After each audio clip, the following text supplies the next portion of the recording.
خدا ہم کو اہل بیت سے متمسک رکھے۔ صبح عاشور آئی،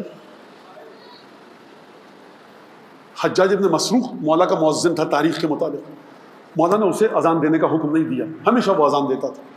ایک دفعہ علی اکبر کو حکم دیا گیا، صوت حسن سے اکبر مہرو نے دی اذان۔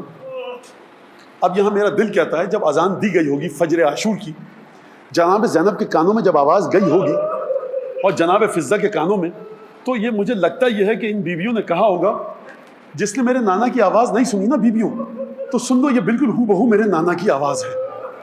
میں کہوں گا بی بی اب آخری دفعہ اس اذان کو سن لیجیے۔ اور صاحب اذان مقتل کہتے ہیں، صاحب اذان مقتل نے عجیب جملہ لکھا، لہجہ ہے پھر وہی اسی لہجے کے بعد بھی، بالکل وہی صدا ہے پیمبر کے بعد بھی، لیلا کہاں ہے صبر سے اس وقت کام میں، سننا ہے اس اذان کو اکبر کے بعد بھی۔ جس طرح سے آپ صبح کی اذان سنتے ہیں، جناب ام لیلا جب تک زندہ رہی ہوں گی، جب اذان فجر سنتی ہوں گی کلیجے میں ہوک اٹھتی ہوگی، اکبر یاد آتا ہوگا۔ ایک دفعہ اکبر نے اذان دی، اصحاب و انصار و یار و یاور کا سلسلہ شروع ہوا قربانی کا۔ بس ایک دفعہ حسین کے ساتھی جب کھیت رہے، لاشوں کا ایک انبار لگ گیا قتل گاہ میں، گنج شہیدہ میں۔ ایک دفعہ حسین ابن علی نے لگتا یہ ہے کہ اکبر کو اشارہ کیا اور ایک دفعہ اکبر کو میدان کی جانب بھیجا۔ پہلی قربانی بنی ہاشم کی، اور مقاتل سے یہ اندیہ ملتا ہے کہ اکبر سیدانیوں کے خیمے میں گئے۔ آپ گریہ کر رہے ہیں علی اکبر کا ذکر سن کے، مجھے یہ بتائیے وہ اکبر، شیخ عباس قمی نے لکھا کہ جب مدینے کی گلی سے گزرتے تھے نا جناب علی اکبر اور جناب عباس، یہ چچا بھتیجے، تو لوگ کوٹھوں پر چبوتروں پر چڑھ کے ان دونوں کے چہروں کو دیکھتے تھے، یہ دونوں اتنے خوبصورت تھے۔ جب بہنوں نے دیکھا ہوگا، پھپھیوں نے دیکھا ہوگا کہ اکبر مرنے کے لیے چلے، اب آپ کی سمجھ میں آیا خیمے میں وا محمد و علیہ کا شور کیوں اٹھتا؟ بس ایک دفعہ اکبر خیمے میں گئے، وا محمد و علیہ و جعفر و حمزہ، ایک دفعہ ماتم شروع ہوا۔ ایک دفعہ دیکھا دیکھنے والوں نے کہ کبھی اکبر آگے بڑھتے ہیں، کوئی بھی آبا کا دامن تھامتی ہے، کوئی قبا کا دامن، اکبر ہماری غربت پر رحم کرو، ارے ایک دفعہ اپنے چہرے کو دکھا جاؤ۔ خیمے میں کوہرام مچا، مقاتل کے الفاظ ہیں، علماء نے نقل فرمایا، مراجع نے اس جملے کو نقل فرمایا۔ حسین سیدانیوں کے خیمے کے پاس آئے، اندر تشریف نہیں لائے، دروازے خیمہ پر کھڑے ہو کر کہا دعی ہے فَإِنَّ الْحَبِيبَ يَشْتَاقُ إِلَى الْحَبِيبِ، بہن اب اکبر کو چھوڑ دو کیونکہ خدا اکبر کا مشتاق ہے، رسول اللہ اکبر کے مشتاق ہیں، اب اکبر کو رسول اللہ کے پاس جانے دو۔ آپ سمجھ رہے ہیں کہ اکبر کی رخصت اتنی کٹھن تھی کہ امام وقت نے آ کر دروازے خیمہ پر مداخلت کی۔ آپ نے کبھی اپنے آپ سے پوچھا کہ حسین خیمے کے اندر کیوں تشریف نہ لائے؟ وجہ یہ لگتی ہے کہ پھر بیبیاں امام وقت کا ادب کا پاس کرتی اور اس طرح سے شاید گریہ نہ ہو پاتا۔ حسین نے احترام کیا شہزادیوں کا کہ شہزادیاں جی بھر کے اکبر کو دیکھ کر گریہ کر لیں۔ میں کہوں گا مولا جس خیمے کا آپ نے اتنا احترام کیا تھا نا، کاش شام غریبہ میں آپ ہوتے کہ اس اکبر خیمے سے باہر آئے، ذوالجنہ پر سوار ہوئے۔ حسین نے دو کام ایسے کیے کہ جو کسی شہید کے ساتھ نہ کیے۔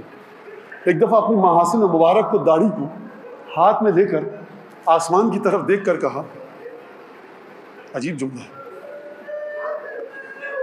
اللہ انشاءاللہ جناب ام لیلا آپ کے پرسے کو قبول، جناب سیدہ آپ کے پوتے کے غم میں یہ رو ہو۔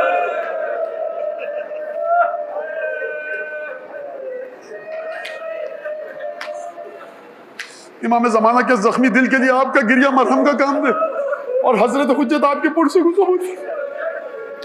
اپنی داڑھی کو حسین نے ہاتھ میں لیا، نظر نحو السماء، آسمان کی طرف دیکھ کر جملہ کہا، اللہم اشہد علی ہؤلاء القوم، پروردگار اس فوج اشقیاء کے خلاف گواہ رہی ہو، لقد برز الیہم شاب اشبہ الناس خلقا وخلقا ومنطقا وكلما اشتقنا الى زیارت نبیک نظرنا الى وجہہ، پروردگار اب اس کو بھیج رہا ہوں جو ہو بہو تیرے نبی کی تصویر۔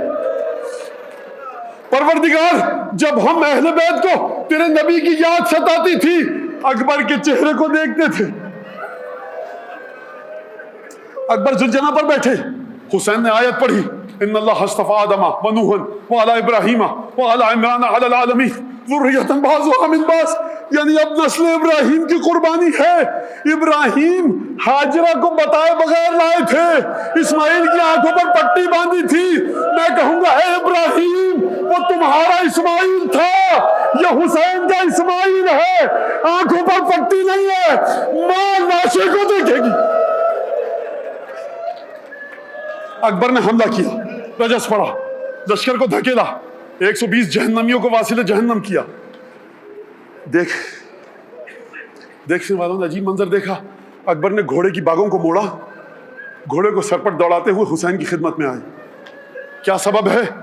کہا بابا حل الی شربۃ من الماء سبیل، بابا پانی کا ایک چھوٹا سا گھونٹ مل سکتا، حتی اقوی بہی علی الجدال، تھوڑی سی طاقت آ جائے دوبارہ قتل کر سکوں دشمن کو۔ واقعہ آپ کے سامنے ہے۔ کبھی آپ سنتے ہیں ذاکرین سے کہ حسین نے اپنی زبان رکھی، کبھی آپ سنتے ہیں حسین نے عقیق کی انگوٹھی رکھی۔ وہ دعا دی اکبر کو جو کسی کو نہ دی، کہا بیٹا جاؤ، امید یہ ہے کہ تمہارے جد تمہیں حوض کوثر سے سیراب کریں۔ یہ میں نے اپنی زبان میں ترجمہ کیا۔ اب اکبر نے میدان کا رخ کیا، ایک کے بعد ایک واصل جہنم کرتے رہے۔ عزیزان گرامی، جب پیاسا لڑے نا، میں کہوں گا یا علی آپ خیبر و خندق میں لڑے، آپ بدر و احد میں لڑے، لیکن آپ تھے علی ابن ابی طالب، یہ آپ کا پوتا علی ابن الحسین ہے۔ مولا کئی پہر کی پیاس میں تو آپ بھی کبھی نہ لڑے۔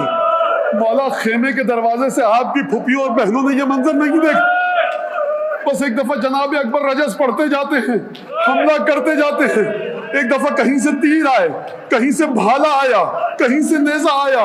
اب شہزادے کے بدن میں طاقت نہ رہی، تلوار ہاتھ سے چھوٹی، زخموں سے بھل بھل خون بہا۔ اب اکبر نے ایک عجیب کام کیا، گھوڑے کی گردن میں اپنی باہوں کو حمائل کیا، سر کو اپنی زین کے ہرنے پر رکھا، جو بزدل تھا اس نے تلواروں سے وار کرنا شروع کیا۔ اکبر گھوڑے سے زمین پر گرے، آواز دی یا ابتا ادرکنی، ارے بابا اکبر کا آخری سلام لو۔ فحمل علی القوم کاللیث الغضبان، اکبر نے بفرے ہوئے شیر کی طرح حسین نے لشکر پر حملہ کیا۔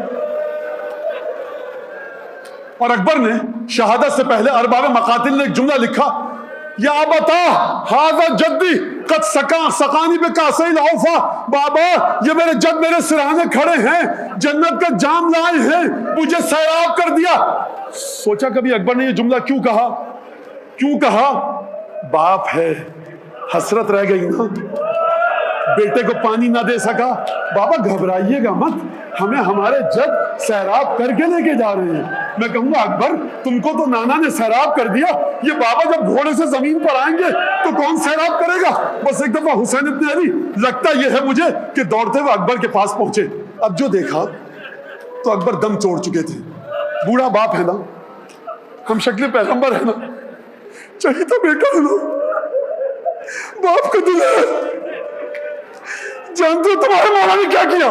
فجلس علی الارض، حسین زمین پر بیٹھے، ووضع خدہ علی خدہ، کبھی اکبر کے دائیں رخسار پر اپنا رخ، کبھی بائیں رخسار پر۔ باپ کا دل ہے، سکون نہیں آیا، یہ کہہ کر اٹھے، بیٹا علی الدنیا بعدک الوفا، اب اس جینے میں مزہ نہ رہا، بنی ہاشم کے جوان آؤ، اپنے بھائی کو جنازے کو لے کر جاؤ۔ جنازہ اٹھایا گیا، گنج شہیدہ میں رکھا گیا۔ ایک معظمہ کو خیمے میں خبر ہوئی، برقع پوش دوڑتی ہوئی آئی، اکبر کے لاشوں پر گرایا۔ راوی کہتا ہے لشکر یزید کا۔ میں نے اپنے ساتھی سے پوچھا یہ برقع پوش کون ہے؟ کہا نہیں سمجھا۔ کہا برقع پوش ہے، مجھے کیا پتہ لگے کون تھا؟ کہا یہ علی کی بیٹی حسین کی بہن زینب ہے۔ اپنے آپ کو اکبر کے لاشوں پر گرایا۔ مقتل مکرم کے الفاظ ہیں، مولا حسین نے بی بی زینب کے بازو کو یقیناً پیار سے پکڑا ہوگا، خیمے میں لے کر گئے ہوں گے۔ بہن اکبر شہید ہو گئے، زینب نے حسین کے گلے لگ کر گریہ کیا ہوگا، جتنے گریہ کی آرزو ہوگی امام وقت کی آغوش میں، بھائی کی آغوش میں زینب نے گریہ کیا ہوگا۔ میں کہوں گا بی بی یہ اکبر کی شہادت ہے، حسین کے گلے لگ کے خوب گریہ کر لیجئے۔